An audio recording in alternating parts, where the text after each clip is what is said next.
Today's chat is brought to you by the support of all our Twitch subscribers. Through the patronage you provide the Focus Fire chat team through the Twitch platform, we are able to provide you with the weekly podcast as well as the website and other aspects of Focus Fire chat. If you have any interest in becoming a subscriber of the FFC and gaining access to some exclusive features over in the Discord server, please be sure to visit our Twitch account and click on the subscribe button. If you're an Amazon Prime member, remember that you do have a free subscription to Twitch every month that can be used for this. And for those of you who are already subscribers, thank you again for your generosity. You may have heard the whispers of guardians gathering in the shadows, exploring the mysteries of the world and the worlds that surround us. We are all in search of truth, but sometimes we need to focus that search, focus that fire. And so we come together. Welcome to Focused Fire Chat. Welcome to Focus Fire Chat, recorded live on February 14th, 2020 over on twitch.tv/FocusFireChat. As always, I want to give a big shout out to our live chat here with us tonight. Thank you so much for joining us once again. This week's episodes are going to be focused around exploring the concept of vampirism within Destiny. This particular episode will serve as what we have come to call the intro session of the week's exploration. Before we go any further, however, let's run through a quick introduction of who all we have with us on the show. As always, this is your host, Blue Crew 86. This is the house-sitting, golden doodle petting, green-eyed music lover. And last but definitely not least, in the hot seat as guest co-host, we have our good friends RazorsEdgeRaz and WykidJestr. So I'm going to let the lady go first. So Wykid, how are you doing? My heart hurts right now, Blue. That My heart hurts. partially because there's some truth to that statement. But all right, I'm doing great. How are you guys doing? I like how we didn't even make it 30 seconds into the show. Right? I couldn't resist that one. That one was... I love you, Blue. Raz, how are you doing? I'm just absolutely wonderful. Wonderful. Beautiful. So, usual introductory questions for you two. Where can we find you guys on the internet? Raz, you want to go first on that one? Oh, you're so kind. Mm-hmm. I lurk. I lurk on Twitter. I mean, the handle's the same thing. RazorsEdgeRaz over there. And yeah, that's pretty much straightforward. The coffee's kicking in. Congratulations. This is what you get to deal with now. So that's where you get to find me. And yeah, all you. You dear. You can also find Raz in Hydra on PlayStation and Xbox. No. Yes, you can. No. I'll give you a gamer tag. Don't worry. It's all the same thing. Yeah, it's all the same thing. For me, I'm on Twitter, on YouTube, same thing, WykidJestr, doing some lore series with the Lunchbite lore episodes, which will be starting back up later on this weekend as I launch the final episodes for the current one that I've got going. And I am on Xbox, PC, and PlayStation now, though I prefer not to play on PC if we're going into PvP. So Yeah, it's still rough. yeah. Yeah, that ain't happening. Okay. So if you guys can't tell, both Wykid, Raz, and I play together quite a bit. We're, I guess I could say, former clanmates, Hydra. Yes. And we pretty much play weekly, if not daily, with the three of us. So shenanigans ensue. And just a warning to audience members or listeners, please preview this episode before you have little ones around, because it's likely to have moments of that aren't safe for little ears. Just heads up. In the words of Dave Chappelle, you better hide your kids. Basically. Because You go home now. So, You make the wife cry. time for me to torture you two a little bit. You ready? Oh boy. Come on. To start with, Wykid, you have been on the show before, so you've kind of gone through these questions a little bit. but I want to see if things have changed because it's been a couple of months, and I want to get Raz's input as well. As what is your favorite lore story from Destiny? Okay, so favorite lore story in current opinion is still Last Word. It's still my favorite lore story, but Unveiling has actually started becoming more and more of a, I guess, more commonly talked about story that I've been dealing with lately, as far as just the books around it and the concepts that are being discussed in it. You've also, that's a lot of what your Lunchbite lore is about right now, too. You've been diving into it specifically with that show. Yep. Yeah. Raz, what about you? What's your favorite lore story from Destiny? Throw me under the bus again. Why? It's not throwing you under the bus. It is totally throwing me because you know it exactly is not. What this. I mean, I do. I'm becoming more and more enamored. As much as I hate to admit it, I'm falling in love with the Hive and everything with Thorn and story with Last Word and everything else. And it's somebody else's fault. Vehemently so. Can't see it, but I've just put my chin on my hands and just you're doing the thing. Like, please tell me more. Yeah. Hey, chat, you guys got any idea what they're talking about? Nope. No. I wasn't listening. What are we talking about? Thorn. Oh, okay. Thorn, Hive lore. So it's spiky, it's tasty, it tastes like suffering. Oh my goodness. I don't think you're supposed to put it in your mouth. I'm going home. I'm joining home. Run away! You are home for one. There's no escape. Where we torture Blue. We are the adults. So Simpsons. Let's do. I'm in danger. Yep. Yeah. So I want you to kind of expand on that a little bit because I know the reason why, and I know that some of our chat knows the reason why you enjoy that story in particular. But for people who haven't followed your RP accounts or anything like that, would you mind kind of sort of explaining why that story in particular has stood out to you?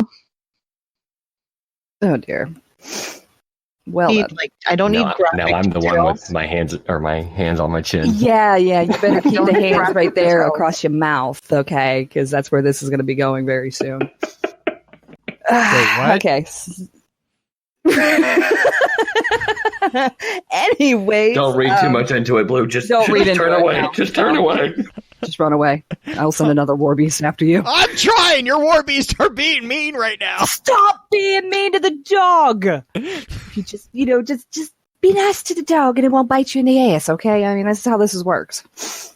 Oh God, yeah. So there is, the wonderful Twitter side of RP in the Destinyverse, and pretty much how I ran into Green and Wicked at this point. So my OC, for lackluster terms, ran into the Golden Boy, and let's just do the simple math. Thorn happened. There's no other way I'm going to say this. Thorn happened. Nisa's still mad. And this is why we can't have nice things in the Dreaming City. Yeah, so to kind of fill in some of the details without getting graphic, yeah, this is all on you. You can explain the rest of this. The three of us started RPing together, a little over a year ago at this point. Mm-hmm. And Wick plays Shin. So I played Petra, and the story with Shin started taking that darker turn because we started getting more about Shin and the shadows. And so learning that Shin is also using Thorn and everything, Wicked decided to implement that in his stories a bit. And Nisa got up close and personal with Thorn. Oh yeah, let's just find out it's a veil and go full throttle in the middle of the friggin' Dreaming City. Basically, that's just a brilliant idea. Shin / Veil, Judge and basically. Veil. Yeah, basically put her through the test, essentially, and she's odd. Raz learned a lot about Thorn's history and Shin and everything like that thanks to that. There's no... You could say she got a taste for it. You make my poor ghost suffer so much. As if she doesn't already argue enough with him. So, so beyond that story and RPing that got you into the lore exploration, like diving into lore first, and let Raz think about it a moment. Wait, what was the inquiry again on that one? What got you into lore exploration? RPing and stuff like that. If RPing is the answer, great. But like, if there's something else that kind of... Well, I mean, yeah, the RP kind of helped, just because I've been doing RP for, like, literary RP online for, I don't even want to admit this, like, back in, like, 96, okay? I know life that. Because it was a perfect outlet at the time. So if I find a story arc that I like, I'll kind of stick with it, and I just started, nitpicking a little bit, with the OC thing with Nisa, and then, stumbled across the podcast and you guys, and then it just kind of like went from there at that point. It became less of a, okay, I'm going to flesh out a character to, hey, I'm actually going to invest a lot of time and interest into this game to see where it goes. And at this point, there is no Alice in Wonderland. I've lost track where the White Rabbit went. And I'm pretty sure my Ahamkara is a freaking Jabberwocky at this point. So that's where I'm going on that one. Snicker snack. Gotcha. Yeah. Snicker snack. I know the answer to this one as well, and loud and proud for the people in the back. Raz, what class do you primarily play? Really? I know. Really? Our audience doesn't. Look, there is only one. There's only one master race with the Hunters and the Night Stalker. Everything else is absolutely wrong. I'm sorry. No. Mr. Class. It's not a race. Classes. I'll shoot you all. I kill. She's a Titan wannabe. I don't know about that, Pence. Oh, hell no. Ooh. She likes to Those stay. are fighting words. Oh. Your fighting words did run. Oh. Run. Oh, Pens. Oh, sweetheart. Oh, bless your heart. Run. I was going to ask you if you wanted to go out to Permanis, but I mean, man, you just, no, sweetheart, no. No, you go to your corner now. Oh, no, it's shocking buddies. She actually, Raz was very forward thinking when it came to Night Stalker, and she was using a bottom tree Night Stalker before anybody else, before they gave it a buff. She's OG bottom tree. I am OG. I'm OG, like, mess your face up, okay? Period. If you can't tell, she's sassy. Oh, But, is that Mobius quiver, or is that... Yeah, it's the 6-shot. 6-shot. Mm. Mm-hmm. She's been running that for as long as I've known her. Since I've And pretty much... I ran that. That was pretty much exclusively what I ran in D1, but then I switched back to Way of the Trapper with D2, just because I think the Deadfall is a little bit more my speed. Now, since they buffed the bottom tree on the Hunter, it actually does as much damage, if not more, than Golden Gun for a single shot for Celestial. Yeah. True, So but it's I like dodging to go invisible. Yeah, I do And also too. Keen Scout is... No, Yeah. just give That's me fair. Orpheus, and I will just pop Oh yeah, Orpheus. the entire team. Just get out of my Orpheus way. Mm-hmm. Orpheus is a delicious It is a absolutely gorgeous piece. So to kind of direct us back to the topic that we're here for tonight, vampirism in general. It's a question just purely of my own making. I'm curious what got you into the histories and the mythologies of that in particular. And Well, hey, Green, real quick before we go too far into it, let's run through some quick housekeeping notes and then jump into that just for the intros, because we skipped housekeeping notes last week, so we just have a few little ones this week. Okay. So, boop boop. Last episode, we discussed game genres. If you're enjoying the show, please be sure to let us know by giving us a shout over on Twitter, leaving a comment on Podbean, or sending us a quick email at focusfirechat@gmail.com. Reviews or comments on where we can improve are always welcome. They let us know what we can do better to create a more enjoyable experience for everyone. To all who have already sent feedback or left us a review, thank you. As many of you are aware, Focus Fire Chat is a community in which we offer the chance to dive into lore from within various titles and mediums, with a special focus on the Destiny universe. Every Friday at about 10 p.m. Central, the podcast team gets together to stream a summary of the chosen topic for that week. The hope for this is to help encourage dives into aspects of game lore within both our Discord server and within the other communities we share the digital world with. If you're a fan of lore in all its various forms, be sure to also check out thelorenetwork.com, a central hub for content that covers a wide variety of different titles and mediums. Our full show notes for each week's topic will be posted there, so for the additional information or guest details, be sure to check the site out. Our next topic is going to be an exploration into the lore book Last Days of Kraken Mare. That being said, however, we still want to hear your thoughts about this week's topic. Be sure to weigh in over on our Discord, and don't be shy in tagging any of the team in on the conversation. We can't wait to read what your thoughts are. But for now, let's get back to the show. Okay, now you can go. Want me to say it again? I could say it again. Sure. I feel like I'm walking into a trap and I don't know what I'm doing. Yeah, I'm like, this is like, would you like me to say it again? Yes. Yes.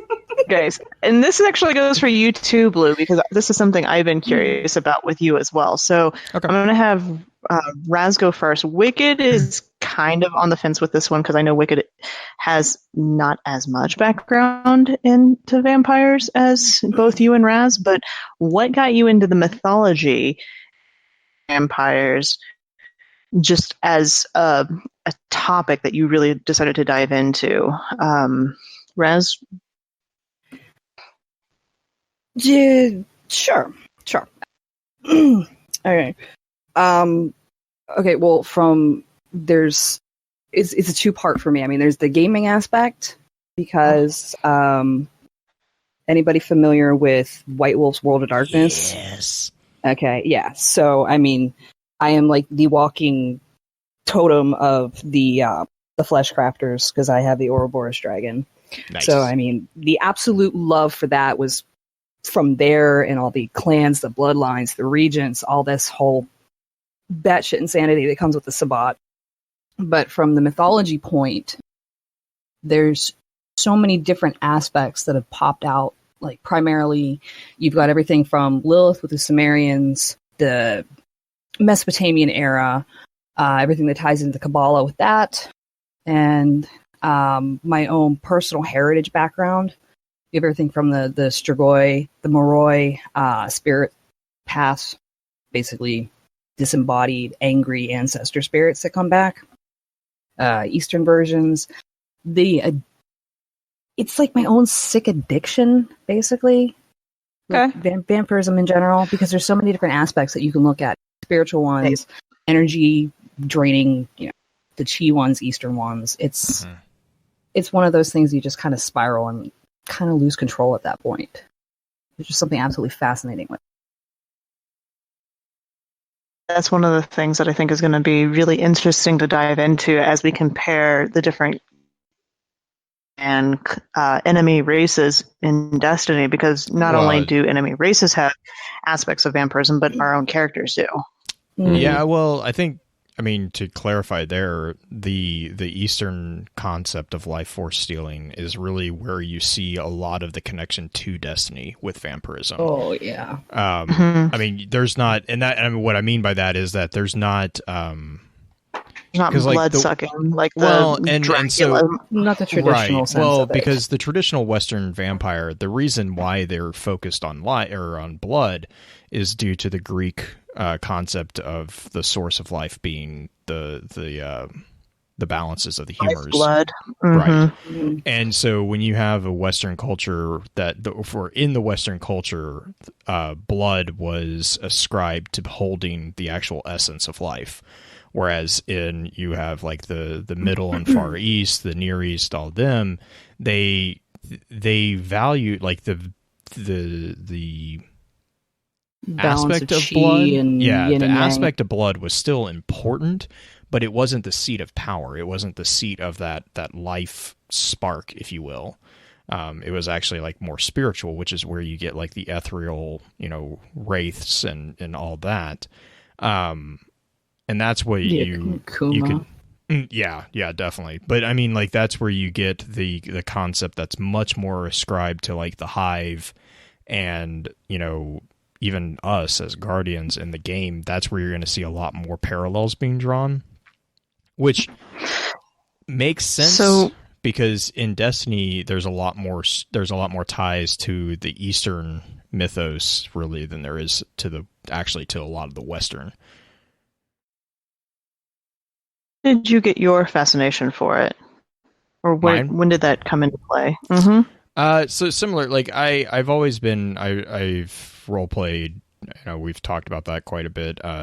White Wolf was a big proponent because of the propensity for that game to be much more focused on the actual role playing instead of just the hack and slash component. So it's always been a very big interest.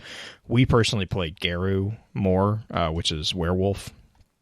But we always interacted with like mages and vampires as that entire campaign is really kind of a full circle. You don't really get one without the other. So like the mythos was all the mythos was all well, and then you have like Wraith and all the other ones. Oh yeah, you can't forget Wraith, and then you get into Hunter, and then But so like the whole aspect of vampirism it's always been a fascinating thing. To me, it's more of a literary study. It's because of the importance of things like Carmilla. You have the breaking into multiple.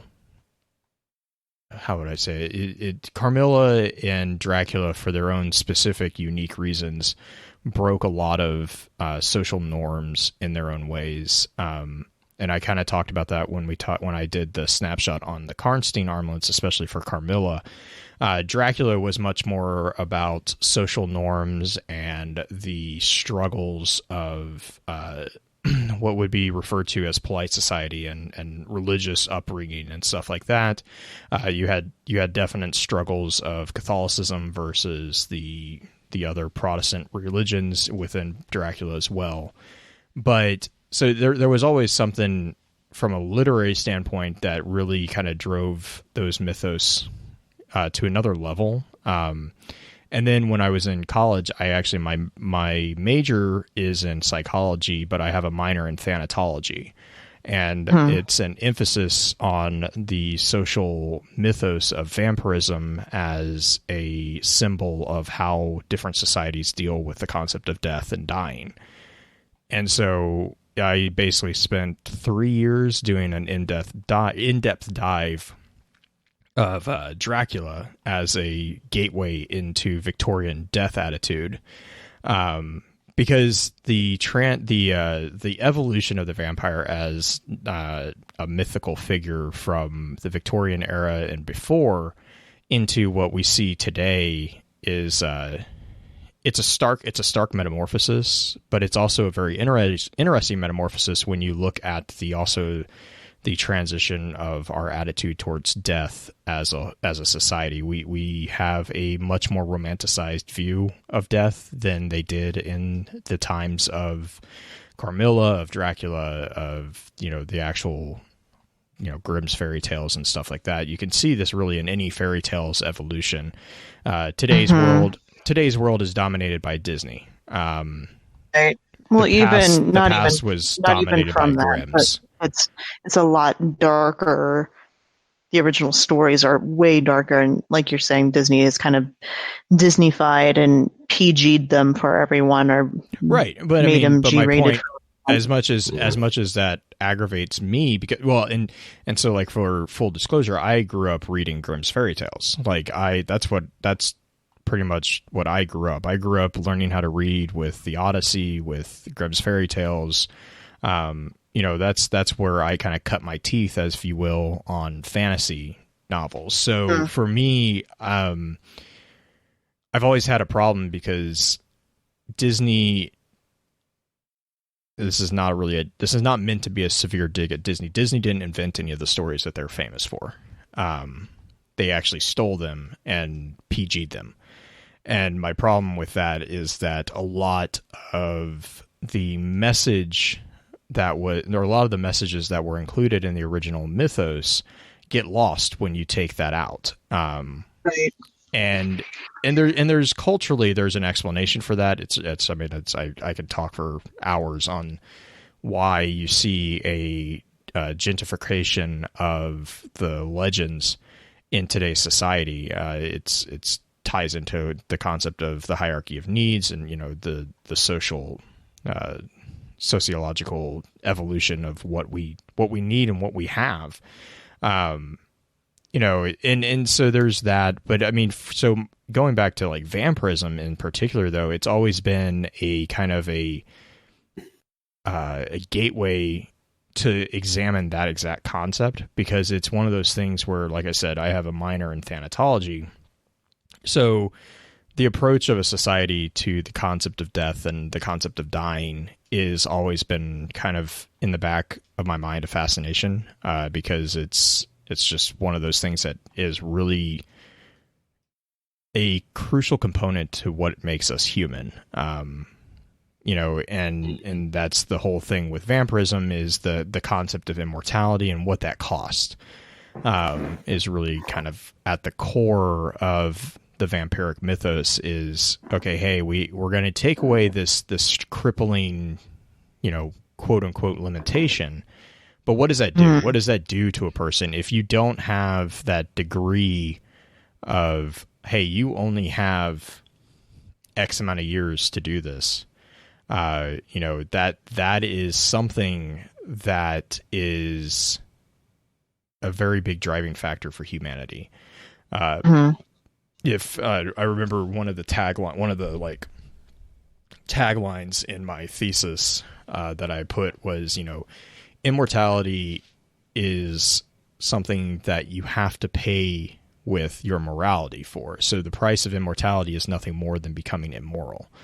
Because when you don't have mortality, your morality really is one of the first things sacrificed, because there is nothing that is important to you other than yourself.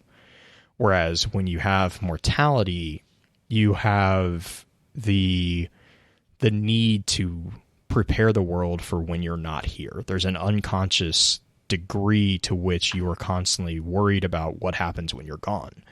And when you're mortal, as all humanity is, it's like, what happens when you're not here? That's a question that everyone, regardless of where you are in life, you have to constantly, you are constantly battling. Whether it's, a huge component or it's something that you've pushed to the side, it is something that every human being has thought about. And vampirism is this weird thing where there's like, this exploration, if you will, of, well, what happens if you don't have to worry about that? Right. What type of crazy stuff happens? Authors who have kind of dove into that specifically within their story, their vampire stories in particular. Like Anne Rice is one that pops to mind immediately. So, Wicked, I don't know about you. What about your vampires and vampirism and that concepts? So I definitely have not been into in depth as far as Raz and Blue have. I definitely share a fascination for them. A lot of my initial interest in them came from obviously use in pop culture references, movies that, for the most part, usually depict them in a very different and biased situation than the mythology and the lore does.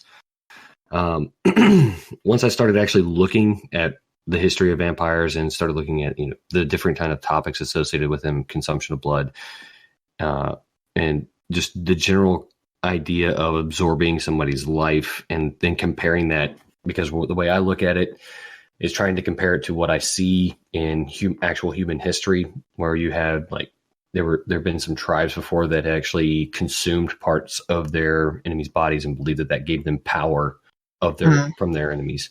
And that's documented stuff from literally battle reports of history. And this is kind of, I guess, probably the biggest interest that I've had is actually what Jay kind of just touched on, is the idea of the morality and what changes about your morality. I kind of saw it a little bit differently, in that it's not, I don't think morality causes necessarily or immortality causes a loss of morality so much as or causes immorality so much as a change in perspective of what kind of morality really matters. Yeah, you play a bigger game. Right. And really whenever I see that, I think there's three different parts to that concept, where you have us as mortal human beings, and we do worry about preparing the world, as you said, preparing the world for us leaving it. But I think that in itself is still thinking of us, because think of our when we pass our things down to our children, we want something of us left in the world. So whenever you're immortal, your legacy, whenever you're immortal, you don't have to really necessarily worry about what your legacy is. So I think that's when it switches from that initial concept of, oh, well, I need to do something for others or about others to pass myself into the world, to where it's more of a focused on yourself experience. But at the same time, that too, I think, comes to an end, because, again, as you said before, or as we were talking about a few minutes ago, you get a much grander scope of understanding of what's going on in the world. And there's only so many human experiences that you can actually really accomplish. And I think that's very limited. I think, it's one of the things I think that they were covering in in Witcher, in the series that we were watching, was that one of the dragons, the character that had lived so long, was like, this is my last experience. There's a finite point that you reach where once you've lived so long, all other actions seem kind of pointless. So what are you really trying to do? I think there's a point where it goes from selfishness to the extent of extending one's life, to where once the extension of one's life is no longer a consideration, there's the concern of wanting to just experience everything. Mm-hmm. And then once you've experienced everything, finding value in what's worth being experienced. Yeah, you can. It's the old adage that the journey is better than the destination. It's actually the journey that we're concerned with, because, and it's so funny, because that's what a lot of even not even modern, but like religions preach that in their own way. It's don't focus on the destination, focus on how you get there. The means to the end. The end doesn't justify the means justify the end. Because once you get to the destination, it's actually really common with people who have found wild success and pick an area. A lot of times they will go on record saying, well, I got it, but I don't know what to do now. Like, it's like it's the dog. Yeah, I was just about to say, it's like the dog chasing the car. It's like, okay, I caught the car. Oh no. Like, you don't know what to do with it. And that's also really, like that example right there, that's not even just a human thing. I think that's just, we have to have those drives as a base level of instinct, because that's what, allows our species, that's evolutionarily what allows our species to survive. But it's so weird because Oh, go for it. That also creates the dissonance that happens Yes. within yourself in the fact that if you do not accomplish that goal as fast as you want to, Yep. you cause yourself disease or just to go into a depression of sorts. Mm-hmm. So it's both without having the reminder of nation being the more important part. We oftentimes just throw ourselves at something, and when we don't get there right away. It's the weird double-edged sword of, like, especially modern society for humans, is that we have gotten so good at doing what we do that we achieve, like, I mean, I know it's kind of like a long-standing joke, like the whole concept of first world problems, but that's what they are. That's what a first world problem is that you don't have anything on your hierarchy of needs, and you literally your brain is creating problems to continue giving yourself a drive. Yeah. I mean, if you look at people and I tread very lightly on this, but if you look at people in third world and second world countries where their issues are literally talking about survival, sometimes the benchmark of what makes them happy is ridiculously different than what would be a quote unquote happy individual in America and, anywhere in the European Union, anywhere of these like first world countries, because they're high, they have an actual literal need that is not being met, and so their focus is legitimately on whether that's safety, reproduction, whatever. The hierarchy of needs actually, from a social standpoint, really does drive that home too. Sorry. How do we bring this? No, you're good. Now, how do we bring this? Okay, so I actually have something, because going back with what I was talking about as far as relating that back into the vampires and where my interest was in that. Destiny is one of those things where we run into the issues of the idea of living such a long life and the moral conundrums that we have with that. That by far to me is the biggest interest that I have with Destiny and and with vampires in general, is just this kind of psychological issues that we run into with that. The having to be prepared for things like your relatives not being alive anymore. And that could be anywhere from your grandparents to your wife, to your children, to your spouse, whatever, however you look at it. And I think that specifically with Destiny, one of the unique things that we can look at with our memory being gone, it's very much, it kind of is in the same way, I guess, forward shifting us into that mindset. That way we don't have to overcome the moral dilemma that, we'll say, a vampire would have to go through when it's first doing that transition into immortality of overcoming his humanity. We can be extremely distant. In a way, it's actually a blessing. It is, but at the same time, we still have issues with it as well. Oh, definitely. I posted that tweet the other day, the Harvey Dent quote. If we either die a hero or live long enough to become a villain, correct. And that's something that baby shovelhead Sabat vampire going back through life, and then the poor ghost is just bringing it back. And Blue knows exactly what I'm talking about with this part. What? No, don't do it. But Green's just gonna ignore us. Okay. I'm just trying to segue back into the actual topic a bit.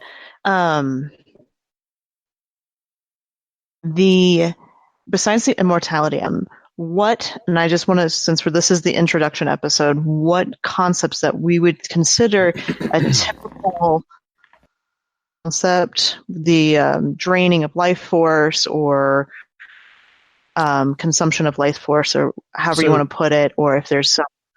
So the easiest way to do that, to kind of connect it to Destiny in that regard, would be look at the concept of light as the life force. So if you look at light as, I often refer to it as the anima of the Destiny universe, which is a very Aristotelian model concept. So anima is the literally the animating force, which is, I mean, it's literally the life force, but it's called anima, and it's because it's an animating spiritual force.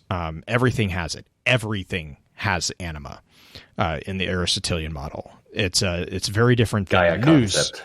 Yeah, it's very different than nous, which is the concept of a mind. But anima is like a spirit, not the soul. So if you look at light as if it's a form of anima, then it makes the jump to see Hive as vampiric a lot easier, because they are literally consuming light to survive. They have to.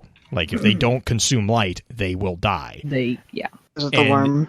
Yeah, well, and it's not just the worm, it's also, in a way, themselves, because remember, they're the krill.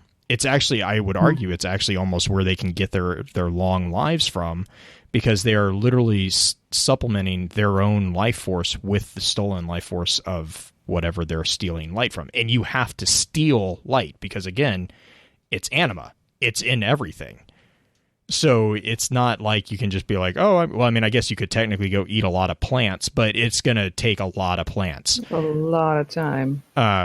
But like, and that's where, like, when you start talking about vampirism, that's where my brain always immediately jumps to, is the Hive are very much along the lines of the Eastern concept of the soul. Like they're literally siphoning the soul. But in some respects, now granted, the Hive are using it to sustain themselves, but there are other, our own guardians, for example. Sure. We don't need it to sustain necessarily, but every time we kill an enemy and a mode of light pops out, we're consuming that light energy from the enemies themselves. So we're vampiric. We're just not. We have a vampiric mechanism, but we are not vampiric in so far as that's not what is necessarily sustaining us.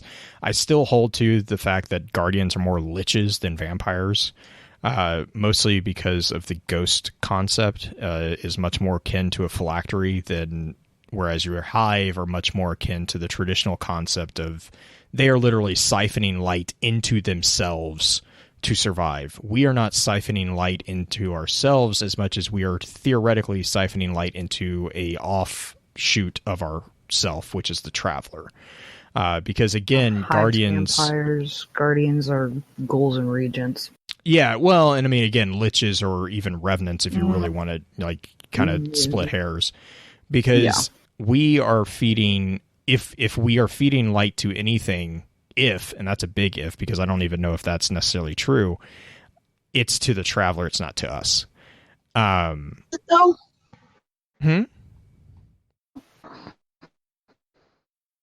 Or not to us. We use the Traveler's light to augment our paracausal capabilities. When we pick up light, we are literally holding it as a reserve and then immediately expending it back into the world.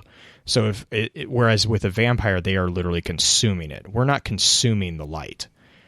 We are turning it into a weapon through the use of basically it's a transitor. The law of conservation. Yeah, whereas a vampire, it's like they're actually you would actually have consumption. Like when you talk about like sanguines and stuff like that, they are literally consuming the life force to imbue it into themselves. Which is why, again, I hesitate to say that guardians are vampiric. They have a vampiric model. But I don't hold that they are vampires or vampires. Trope, the vampire trope-esque. Yes, yeah. I don't know if any of that makes sense. It does to an extent. So with me, yeah. Well, I was going to say, like with another really good way of looking at it is like when you talk about like the Renfield syndrome, which is clinical vampirism, which is an actual psychological disorder. Renfield is a character from Dracula, and his obsession was with feeding one animal to another, then to that animal to another, to build up the life force within that animal to then become a more worthy vessel for his lord, which was Dracula. So like his entire thing was basically the hive and he was turdunking life forces into each other basically. And it was really, he started with flies, and then he went to spiders, then he went to birds, then he went to cats, and then he went to, I think he eventually ate the cat. I think the cat's where he stopped, if I remember correctly.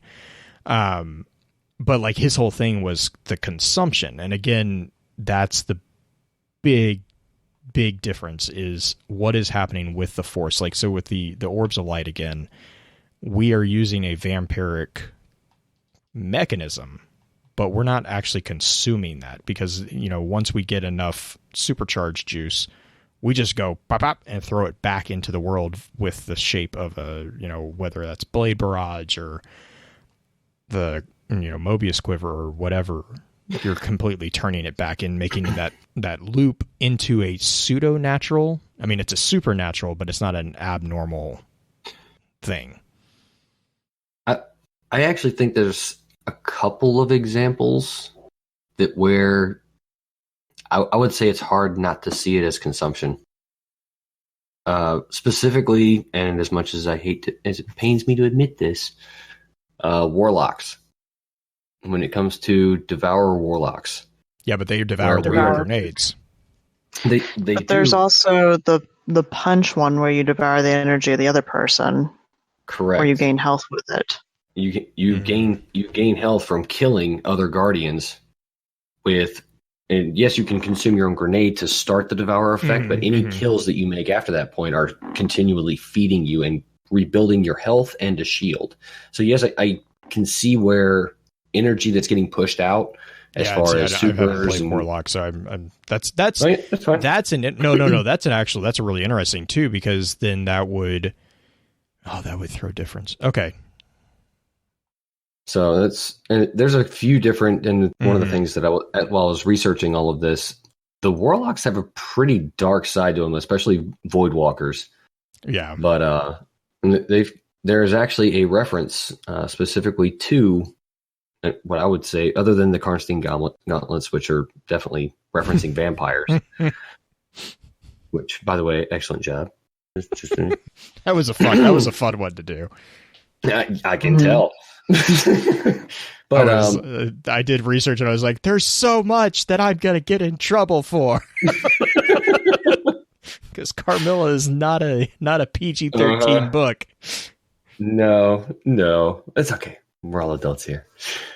So the one exotic that I latched onto was Sanguine, and it's basically a warlock trench coat that has this metal backpack on it that's filled with blood. It looks like, and the whole thing about it, if you're reading the lore for it, talks about how when you were mortal, your power lay in blood, but now, as you have become a guardian, there's a new power coursing through your veins, and the blood calls to you. Are you strong enough? So it's like there's that, and there's also the idea of the Night Stalkers having true sight that they can use. That reminded me of basically somewhat echolocation.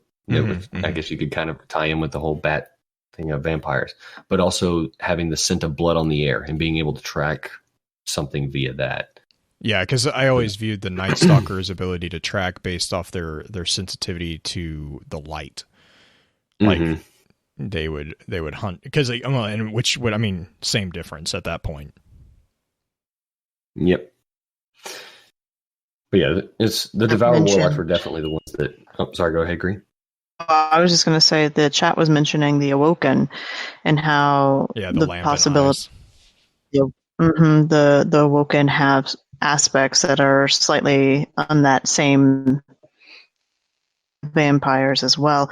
Even the power source themselves, they play with both the light and dark within any of the magics that they're doing. So there's aspects, because there are forgive me if I'm wrong, aren't there vampires that quote unquote cast spells or have aspects of hypnosis? I know is one of the things that is kind of a TV trope or a movie trope. Yeah, but it's a trope. So like with a lot of times, like especially with like Dracula in particular, Dracula was it's always, it cracks me up when you see Dracula in modern retellings because they always make him like really suave, and I'm like, that's not Dracula.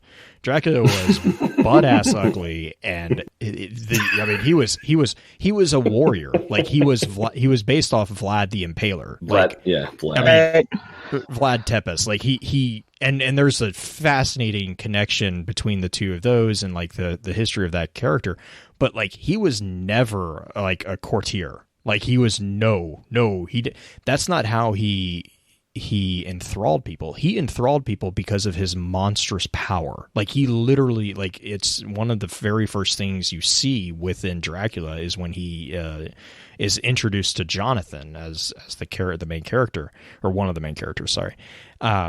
Jonathan calls out the fact that Vlad is not really pleasant to look at, but he is enthralled to him because it just exudes physical power. Like he just has this overwhelming sense of raw, not I'm going to use charisma, but it's not the attractive charisma. It's a charisma derived out of like this animal, like just fury. Yeah.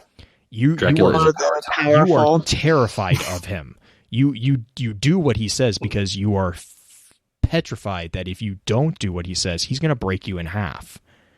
And like, I mean, like, so, looking in the description, and even when when Dracula is presented as coming to England, you see that again. Like he is a powerful figure.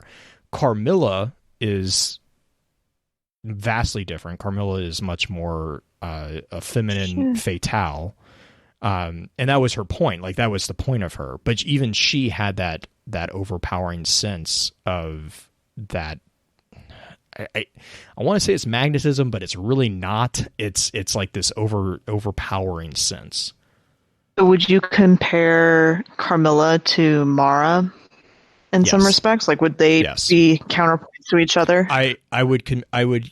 So yes, but not in a negative way. Like Carmilla's figure, like as just like a stereotypical trope, is very much like Mara's figure. Now, Carmilla was in the story of Carmilla, her entire point was the seduction and consumption of Laura. Which is, I mean, we only see a snippet of Carmilla's existence. So like within the whole mythos of that, you know, there's a lot of arguing there. Also the history of what Carmilla was based. But anyways, as far as like that snippet, yes, I would definitely consider Carmilla, or I would definitely consider Mara to be akin to a Carmilla figure as far as that charisma standpoint. Not going to go into the relationships that Mara has that also coincide with Carmilla. I figured we'd wait until the advanced episode to dive into that aspect. Well, and actually that actually didn't even cross my mind until I literally was saying that. But like, I mean, the power and the charisma of Mara's character is definitely along the lines of a Carmilla figure, whereas like we don't like. I mean, maybe the closest to a Dracula would be Oryx. Like, I mean, because it's just that sheer sense of power. Like, it's not that you're physically attracted to him. You're drawn to it because it's like it's like a moth to a flame. It's going to kill you, but you can't help but go towards it. Teacher crush. You know that when teachers are in that powerful position, you have the students that inevitably end up attracted to them. It's that same thing, but in a more malicious, predatory way.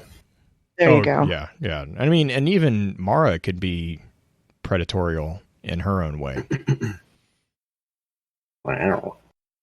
Yeah, I mean, you take that how you will. I'm not going to comment on. Well done. There's a lot of different ways you could take that, and I'm just going to Yeah. go. Yeah. That's correct. Mm-hmm. Nod and smile. Nod and smile. Nod and smile. Nod and smile, boys. Nod and smile. But I think that's actually probably a good place to start wrapping up. I feel like I've talked more than I thought I was going to talk. I'll be honest. Good. So I was expecting it to be about this, so we're going to get into I mean, to be fair, everything. It's you. Shots fired. I got to set it up for her. Like, it's just like, here, make fun of me. Go. No, so I mean, I knew that's part of the reason I picked this topic for everybody who's involved with the show to do, because I know that you have such a background in it, and Raz has a background in it, and Wicked and I can just kind of be the peanut gallery, asking questions and putting input in everything. I'm just sitting here knowing the fact my tattoo's itching. Like, just don't even start talking White Wolf. Don't even start, because both of us will never shut up. Yeah. Oh yeah. No. If we start down that. Yeah. No. There is no coming back. Kind of as a teaser for the advanced episode, I want to go into more of what we kind of done this episode, where we've talked about how the vampire tropes or the aspects of the vampire have related back to some of the things we see in Destiny, with not only the Void warlocks and hunters, but the Awoken and Hive. And I want to dive into the Vex as well and clarify whether or not the Vex are on that, or even possibly get into the real names of the various myths and their connections of like what they most closely relate to in Destiny. So getting into more of like the energy vamps and the Eastern. So that's where I want to go. Take me with you.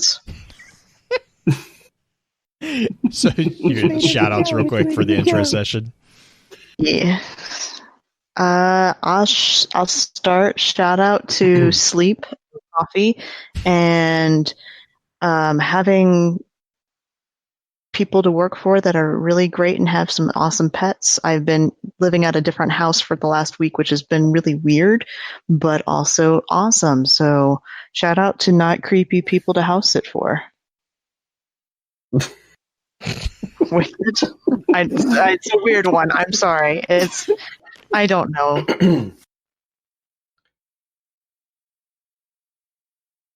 What about you, Wicked?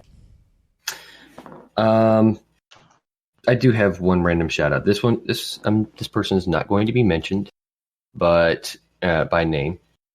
But there's a certain individual that I know is kind of struggling with the direction right now, and I just want to point out to them that sometimes it's better to live a life in wonder than it is to know the absolute facts. All right. Sometimes I know in the lore community we get wrapped around the axle about knowing the exact explanations or trying to figure out exactly what things mean. And we lose sight of some of the joy really that comes in reading the lore and just not knowing and being okay with that and understanding that sometimes that's a really beautiful thing. So to that individual, again, lots of love to them, and just remember not to lose sight of the wonder in the lore. Good stuff. And Raz, what about you? Well, some people know what my current situation is. So my shout out is more of a very personal toast to my oncology team. The past couple months have been very trying on my patience, my sanity, and I could not be more thankful for the amount of care and respect some people take to looking out for other people when you think you're at rock bottom. I've gone through a lot of stuff right now, and I've never felt more alive right now because of these people that are there getting me through stuff. So at this point right now, it's cheers to week 4. One more to go. Awesome. We're glad to hear that as well. I don't really have a shout out this week other than, hey, congratulations, you survived another week, because that's pretty much where my brain is right now. It's just work. Work has been work. But seriously, again, thank you for taking the time to listen. And remember, until next time, with wisdom we conquer. Stand strong, stand tall, and keep exploring.